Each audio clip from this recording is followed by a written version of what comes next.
It's been a busy week on the waiver wire already, but there's still some names that should interest you if they're available and you got some room to stash. With both Chris Godwin and Mike Evans out, well, we know the Bucks are going to have to do something at wide receiver with what they got. Sterling Shepard, the veteran, looks like he might get the lion's share of targets or at least have that lead role. He might be the slot guy there. But the outside receiver who stands to benefit in terms of targets is probably the youngster Jalen McMillan. I know a lot of people have already rushed to the wire to pick up McMillan, but not everybody. In fact, right now he's still less than half owned across most fantasy leagues. There's still a good chance you can grab him in your league if it's a shallower league or if people just aren't a believer in a rookie like him. If you don't know much about McMillan, he came out of the Washington Husky program, catching passes from Michael Penix, and he was the third receiver from that school to be drafted.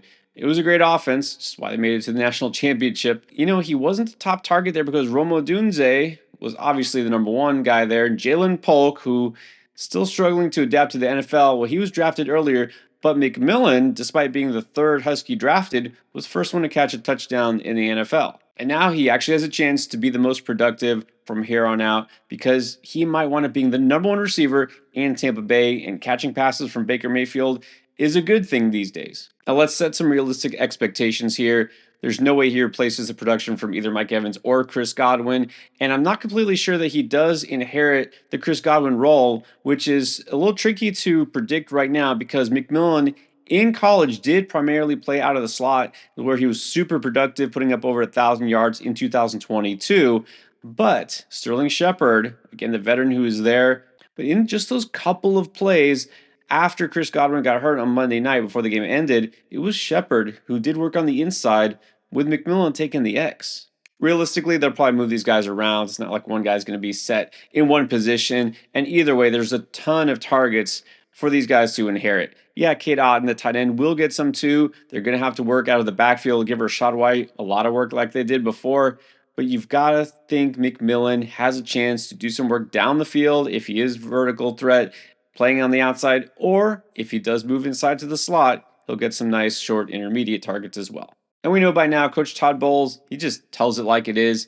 He's saying that a guy like McMillan, he's got to work at understanding coverages better. This tells us it might take a while before he is really impactful. So I do understand people rushed out to pick him up this week. I don't mind doing that.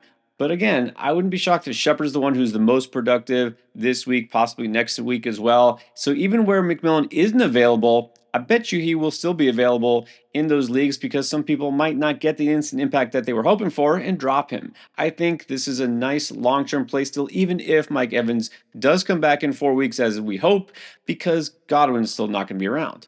Now, another young rookie receiver that I'm going to start to have a little bit of interest in, and I know I've been very out on this Broncos offense. I'm not saying I'm in or anything, but hey, this week they get the Panthers, and we finally see Troy Franklin start to actually get targeted. I'll tell you, I kind of like Troy Franklin coming out of college, of course, very productive in Oregon, where he was catching passes from Bo Nix. We know Franklin is a deep threat. This is a guy who can definitely hit those home runs.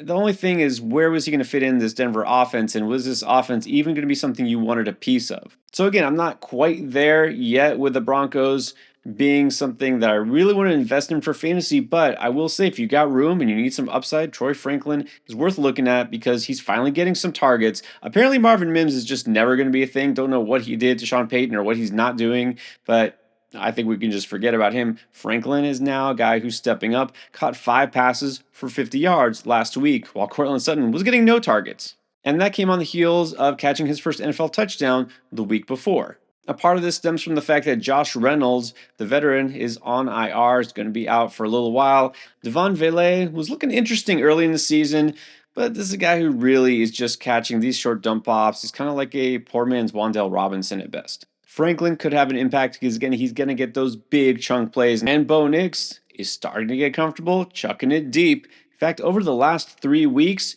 he is tied for second as far as the most throws of 20-plus yards down the field. I mean, this is a duo that in college combined for 142 catches, 2,274 yards and 23 touchdowns just over the last 2 seasons. They can make this chemistry happen again in the NFL, especially on those deep hitters, which they're going to need in this offense just to open it up a little bit. Now, New Orleans these days, pretty much the only good news is that Alvin Kamara decided to stay. So sure, they got that RB1 locked down now. There's still room for another running back to contribute.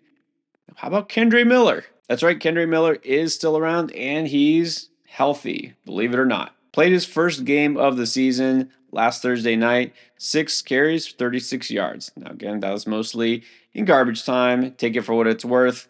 But Miller has a chance to earn this RB2 role immediately, which does make him a high-end handcuff. Despite all the jokes about Dennis Allen having some sort of personal vendetta against Kendre Miller, he obviously played him. He's the most talented back after Kamara that they've got. And look, I know this Saints offense has been miserable, but they're going to get Derek Carr back pretty soon, and they should go back to at least being somewhat functional. I'm going to suggest that Kamara owners start to take a hard look at Miller. If you've got room on your bench to set aside somebody like this, you should probably do it now just to be safe. By the way, while you're busy making smart pickups for your fantasy team, make some smart picks on Underdog, and that includes getting this free pick. If you're new to Underdog, it's Dak Prescott just getting 1 yard in week 8. Take the higher and 0.5 total yards. You get that if you're signing up for the very first time on Underdog, and you have to use code NGAME when you check out because that gets you that free pick plus your 50% deposit match up to $1,000 worth of bonus cash in your account. Now, if you think the Saints offense has been bad lately, it's nothing compared to the Dolphins, and we know why, but still. Like 11 points a game, this is not what's supposed to happen. I get that Tua is an important part of the offense, but with those weapons, it's almost inexcusable. Thankfully, we don't have to worry about that now because Tua Tagovailoa will definitely stay healthy the entire rest of the season, right? So this is a big boost for the receivers for sure. Devon Achane, running back, could it also help a guy like Jalen Wright? Now, Jalen Wright has been good in limited opportunities, but that's the problem. Very limited opportunities. He's averaging 5.1 yards per carry, but only 34 carries on the season. And that's despite Achane missing a game with concussion. The bottom line is this offense just didn't run many plays, and the plays they ran were pretty bad because, yeah, Tyler Huntley, Tim Boyle, Skylar Thompson, don't make me relive all that. Yeah, it was a nightmare, and so nothing worked for this offense for the past month. But if this offense actually resembles last year's offense, and they're starting to click. Remember, this wasn't just a prolific passing offense. This was one of the best rushing offenses. Raheem Mostert led the NFL with touchdowns last year. Now, I get Raheem Mostert is still there, but come on. Can't we see Jalen Wright starting to cut into his workload? Mostert hasn't quite been the same guy this year. He's had some fumbling issues. And look, Devon Achane, of course, is the lead back there. Are we going to be shocked if one of these guys between Achane and Mostert gets hurt again? Jalen Wright has to be considered a very high upside stash because he's running well when he gets the chance, and this offense should continue to roll as they have before. Jalen Wright is just a superior athlete at the running back position. Seems like a perfect fit for this offense if he just gets a chance.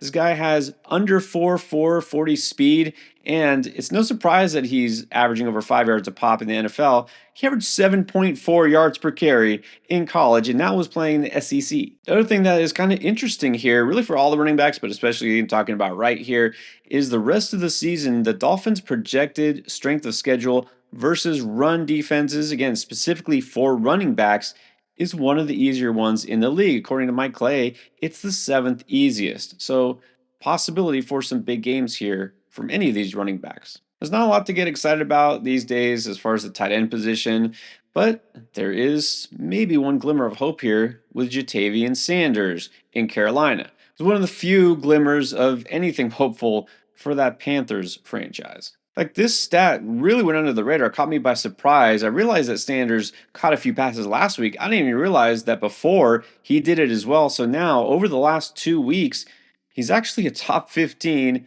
PPR tight end. That's right, he's caught 11 passes on 13 targets over the last 2 games. Now, Sanders was always known as a pass-catching tight end. A lot of people thought he would be the number 2 tight end in this class. He wasn't. He fell down to the 4th round. A couple of guys taken before him. But Sanders does have the chops. This seems like actually a good landing spot just because of opportunity. Again, assuming that the quarterback situation does get settled.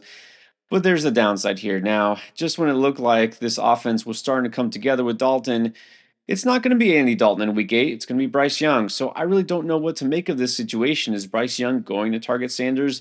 Does it matter? Because those targets have to be catchable. So right now, we're going to have to drop Sanders down to just the watch list. And I do believe in Dynasty, you still got to hold on to him. In a really deep league, maybe you could stash him if you're down bad at tight end.